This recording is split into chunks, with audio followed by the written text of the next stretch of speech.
Meus amigos, muito boa noite. Eu lembro a todos que estejam nos vendo e ouvindo usando um celular que o coloquem na horizontal, porque irá facilitar o nosso e para vocês o entendimento daquilo que iremos apresentar. O nosso tema nessa oportunidade tem um título que é, na realidade, um trecho de uma frase, de uma diretriz, uma das diretrizes básicas da doutrina espírita, que é o Espíritas Instruí-vos. Por quê? Do nosso tema, por que ligado a essa diretriz, que é uma diretriz do Espírito de verdade? A razão que nós estamos trazendo, em particular, em 2021, são duas. São duas homenagens por dois fatos marcantes dentro da doutrina espírita que acontecem em 2021. O primeiro deles é exatamente 160 anos de um dos livros básicos da doutrina espírita, que é o Livro dos Médiuns. O Livro dos Médiuns foi lançado em janeiro de 1861. E o segundo fator, o segundo fato importante a relembrar durante 2021 é a queima de livros que ocorreu na Espanha, exatamente também em 1861, que ficou conhecido como Auto de Fé de Barcelona, que foram livros enviados por Kardec para serem vendidos na Espanha, porque, em particular, um editor, um distribuidor de livros francês estava morando na Espanha, em particular em Barcelona, tinha pedido livros, o Kardec tinha enviado. Quando esses livros chegaram em Barcelona, por ordem expressa do bispo de Barcelona, todos os livros que haviam sido enviados, em torno de 300, eles foram parar numa fogueira. Então, são esses dois fatos que nós queremos relembrar para algo aprender deles. O primeiro é o lançamento do Livro dos Médiuns, que é efetivamente o elemento, o livro básico para nós trabalharmos melhor todas as mediunidades, todos nós, você que está me ouvindo, certo?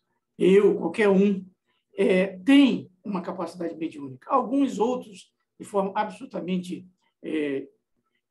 extraordinária, como o nosso amigo Chico Xavier, o Divaldo, Ivone, Raul, certo? São médios que têm essas capacidades mediúnicas já extremamente bem trabalhadas. Nós outros, muitas vezes, temos essa capacidade, mas de uma forma muito, às vezes, latente, bem ainda a ser trabalhada. E o que faz o Livro dos Médiuns foi a intenção do Kardec, é como trabalhar isso, porque a mediunidade é de todo o tempo.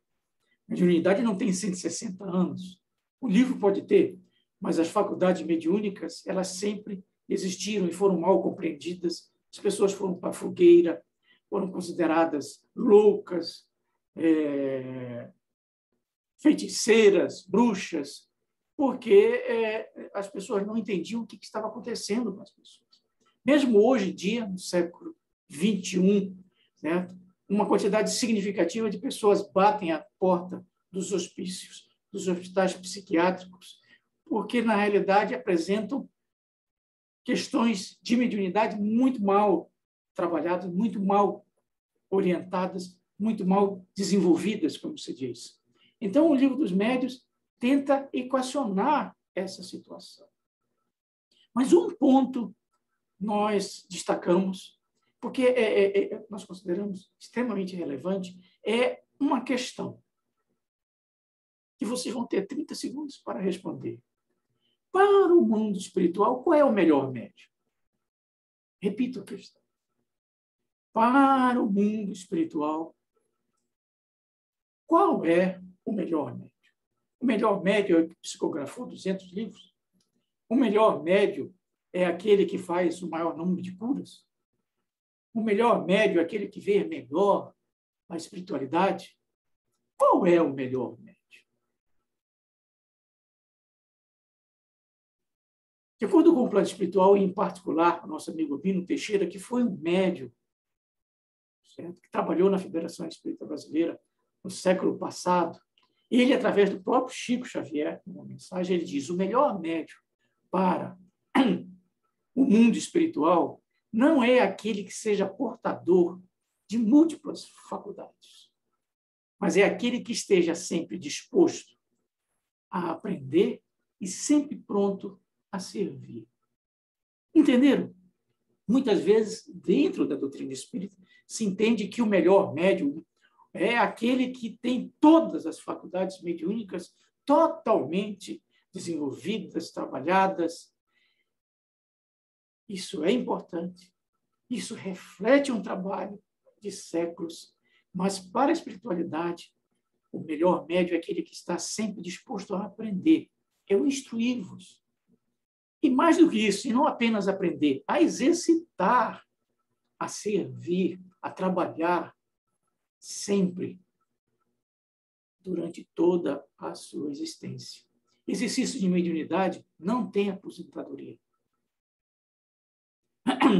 Então, o melhor médium pode ser eu, você, qualquer um de nós, que estejamos sempre dispostos a aprender, a estudar e a realizar, a transformar os dons mediúnicos em benefício do outro, que pode estar num processo obsessivo, que pode estar num problema de uma enfermidade, que pode estar esperando uma comunicação de um parente que desencarnou.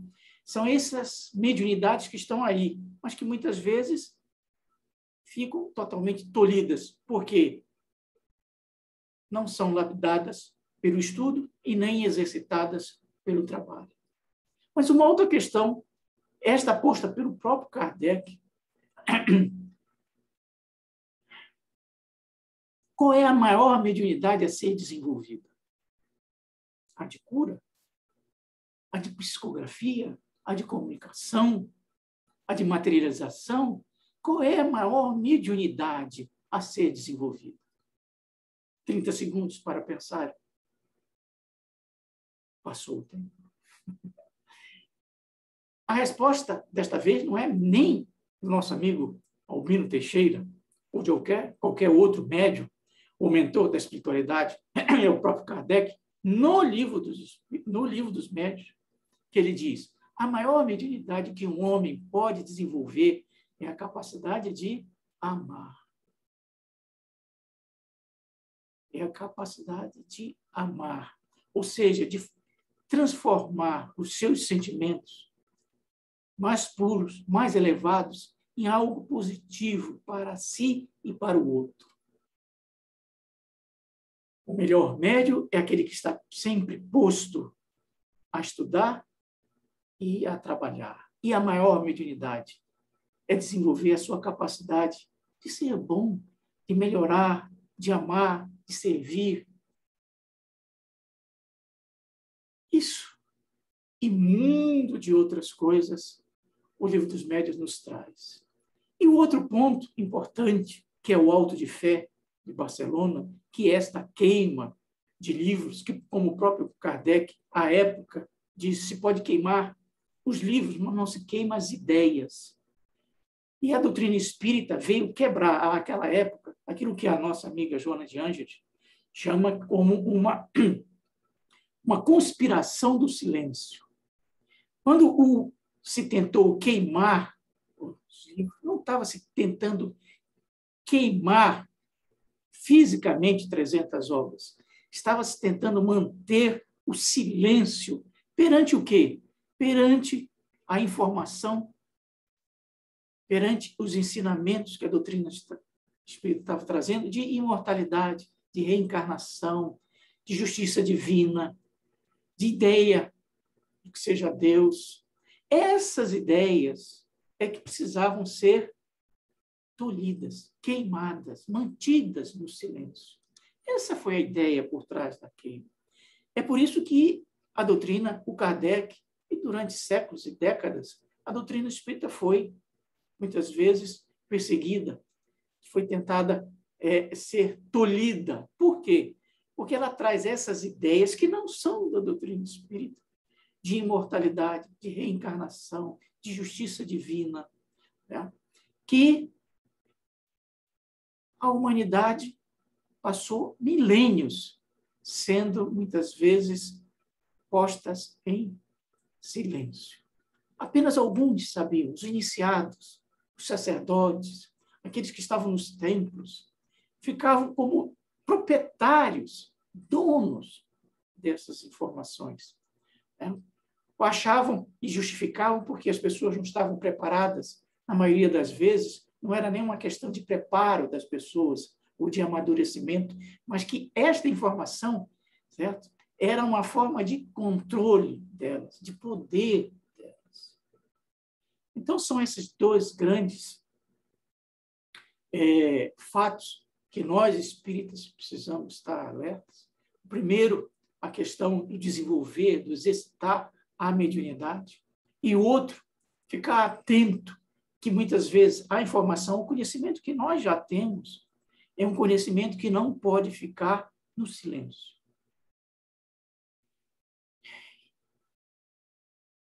E esta é uma posição que não é apenas nossa. O nosso amigo Sergefredo Marcondes e a nossa amiga, grande amiga,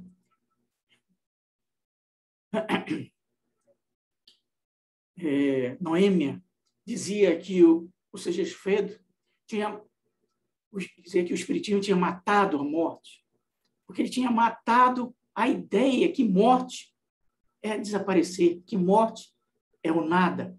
E sabemos que não. Mas ele sintetiza essa questão tanto sobre o aspecto de mediunidade quanto o aspecto de estudo, dizendo: é necessário ler e estudar, analisar e concluir, pesquisar e compreender, comparar e certificar, aprender e vivenciar. Isso está escrito no livro Seara da Esperança, capítulo 41.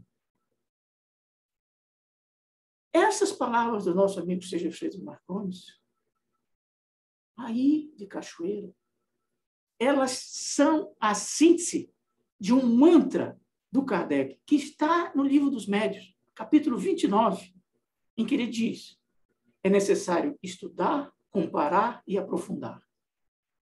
E é exatamente a ideia que o nosso amigo Marcondes apresenta na sua mensagem e que nós estamos trazendo para vocês aqui hoje.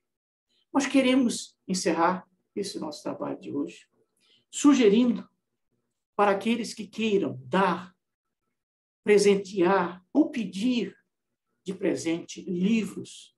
Nós sugerimos 4 livros. Poderíamos sugerir muito mais, se tivéssemos tempo, certo? Poderíamos fazer uma série enorme de comentários, mas 4 nós sugerimos.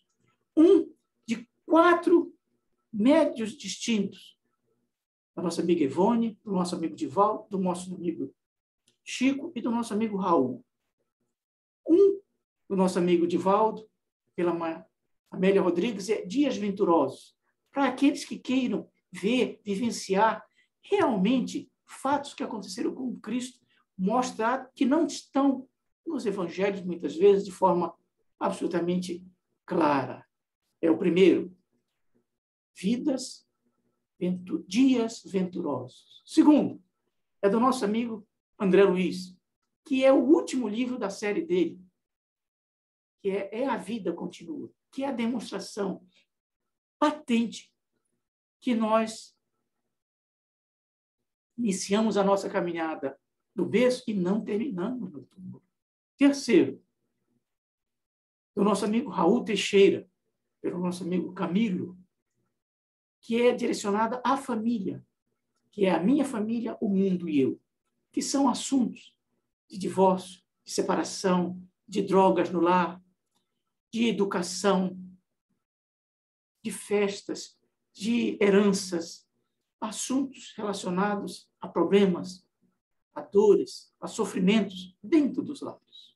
E, por último, é um livro da nossa amiga Ivone Pereira, de um grande escritor mundial, que é o Leon Tolstói, que é o Ressurreição e Vida, que são 6 contos que mostram a questão da vida e a ressurreição, que é a permanência na imortalidade, trazida pelo nosso amigo Leon Tolstói. Todos os 4 livros são livros excelentes. Aconselho que possam pedir de presente ou dar de presente, como o próprio Tela nos mostra. Dar um livro, além de ser uma gentileza, é um grande elogio. Um grande abraço a todos. Vocês vão receber todo um trabalho relacionado à literatura espírita, certo? Aos diferentes formas de estudar, de aprender, de lidar com o instruí-vos, certo? Com essa enorme necessidade que todos nós temos de aprender dentro da doutrina espírita, diferentemente do passado, na qual muitas vezes ficava apenas uma pessoa lá na frente, num púlpito, falando para as paredes. É necessário que nós possamos, por nós mesmos, como diz o nosso amigo Fredo Marcondes, batalharmos para o nosso aprendizado, para entendermos o porquê das coisas. Nos vemos certamente no futuro. Um grande abraço a todos.